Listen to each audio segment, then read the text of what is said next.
संत ज्ञानेश्वर महाराज यांचा पालखी सोहळा आज लोणंद येथे पोहोचत आहे। त्याआधी संत ज्ञानेश्वर महाराज माऊलींचं पवित्र नीरास्नान आहे ते या नीरा नदीमध्ये होत असतं। वर्षानुवर्षांची ही परंपरा आपल्याला आजही सुरू असलेली पाहायला मिळते।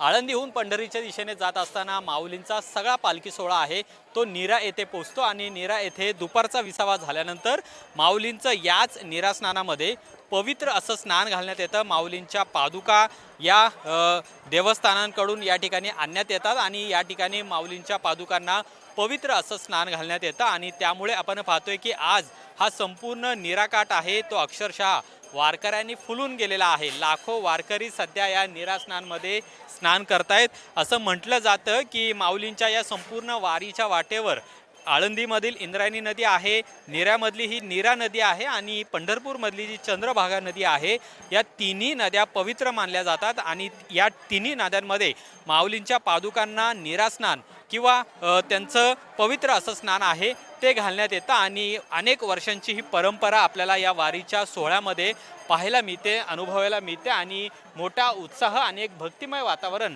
आपल्याला सध्या या नीरा नदीच्या काठी पाहायला मिळते। आपण या बाजूला पाहिलं तर वारकरी आहेत ते या नीरा नदीमध्ये स्नान करतात आणि इथून पुढे त्यांचा पायीवारी प्रवास आहे तो सुरू होतो।